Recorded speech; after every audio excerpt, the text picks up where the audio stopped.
Bismillahirrahmanirrahim. Assalamualaikum warahmatullahi wabarakatuh. Perkenalkan, nama saya Sulistiani Mursalin dengan NIM L0212011085. Pada kali ini saya akan mempresentasikan tugas saya, yaitu rehabilitasi terumbu karang menggunakan metode transplantasi. Latar belakang, terumbu karang adalah struktur dasar laut berupa deposit kalsium karbonat di laut yang dihasilkan terutama oleh hewan karang.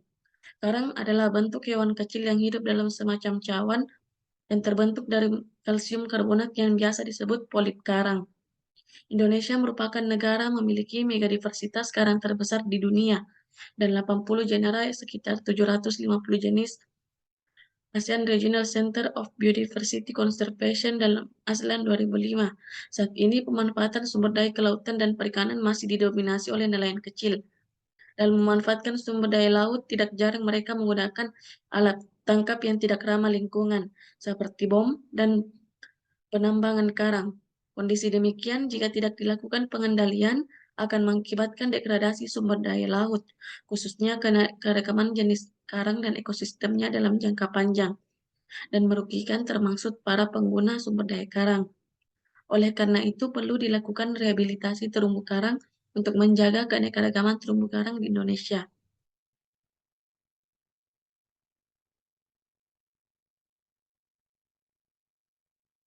Penyebab kerusakan. Permasalahan utama yang menyebabkan terjadinya degradasi terumbu karang disebabkan oleh kegiatan manusia dan fenomena alam. Rusaknya terumbu karang akibat aktivitas manusia, yaitu penggunaan bahan peledak atau bom, racun, jaring dasar, dan bubu untuk menangkap ikan.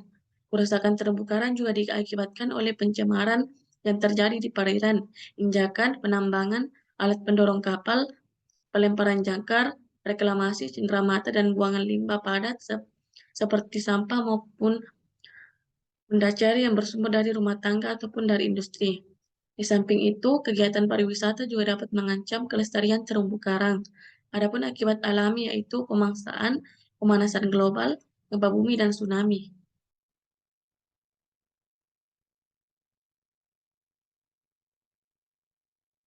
Dampak kerusakan terumbu karang. Khusus untuk penyakit, secara detail tidak ditemukan adanya karang dengan ciri-ciri yang mengalami penyakit yang disebabkan oleh bakteri. Namun diperkirakan karang yang terkena dampak penyakit telah tertutupi oleh alga yang tumbuh pada karang sehingga ciri detailnya tidak lagi terlihat secara visual. Penurunan parameter kondisi terumbu karang dan tutupan karang mati meningkat. Akibatnya, kondisi terumbu karang menurun dengan dampak negatif, yaitu penurunan spesies, kepadatan, dan populasi ikan, serta fauna bentik terumbu karang.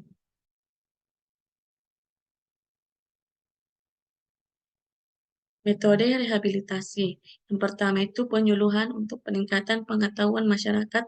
Aplikasi teknik propagasi dilakukan dalam bentuk template yang dilakukan oleh kelompok sadar wisata.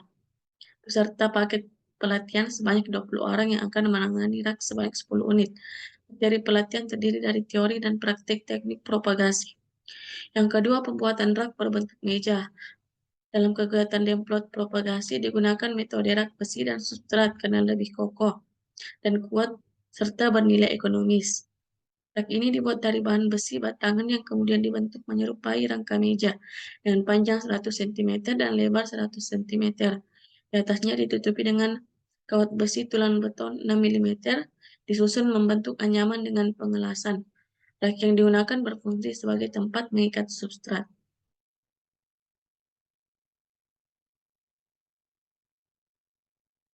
Yang ketiga, pengadaan induk dan fragmentasi. Untuk kegiatan transplantasi induk diperoleh melalui pencarian di sekitar lokasi pelaksanaan kegiatan.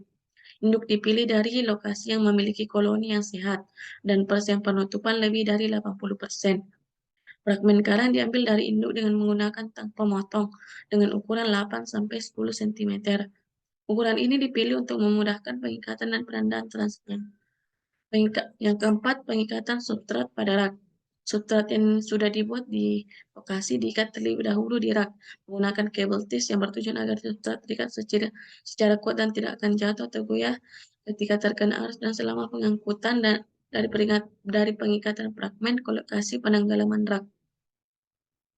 Pengikatan fragmen karang pada substrat.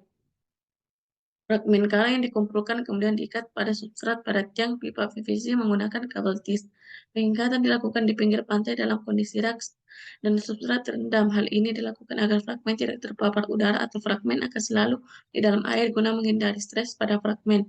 Pengikatan dilakukan secara cepat dengan tepat menjaga agar posisi fragmen tegak dan terikat secara kuat pada pipa PVC. Yang keenam, pemindahan rak ke lokasi penanaman. Setelah fragmen terikat pada substrat, rak tersebut dipindahkan ke lokasi penanaman yang sudah ditentukan dengan menggunakan kapal. Pengangkutan rak menggunakan kapal juga bertujuan untuk mempercepat pemindahan karena dapat mengangkut beberapa rak dalam sekali perjalanan. Pada lokasi yang sudah ditentukan, rak diturunkan pada kedalaman 3 meter dan 5 meter dengan bantuan penyelam yang menggunakan peralatan scuba.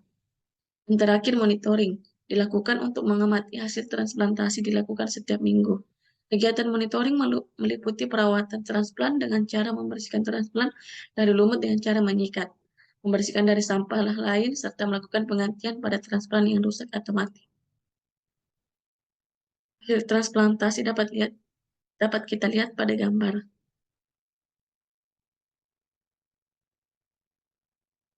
Pembahasan hasil transplantasi menunjukkan bahwa kegiatan ini bermanfaat terhadap perbaikan ekosistem terumbu karang.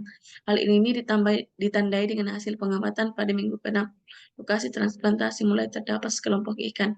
Transplant juga menunjukkan adanya pertumbuhan dan tidak mengalami kematian. Lokasi transplantasi juga berfungsi sebagai rumpun untuk pelindungan ikan. Pada awal perkembangan transplantasi, tingkat stres lebih kecil dan ditandai dengan sedikitnya mukus atau lendir pada patahan atau luka transplant. Perkembangan transplant yang menunjukkan adanya perkembangan dan pertumbuhan juga didukung dengan kondisi fisik lokasi transplant. Kedalaman lokasi masih memungkinkan intensitas cahaya masuk ke dalam kolom air. Tingkat sedimentasi yang rendah menunjang perkembangan transplant dan menyebabkan tidak adanya penghalang bagi cahaya matahari.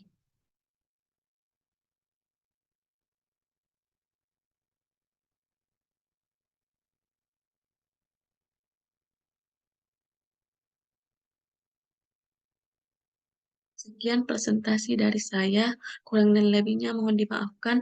Wassalamualaikum warahmatullahi wabarakatuh.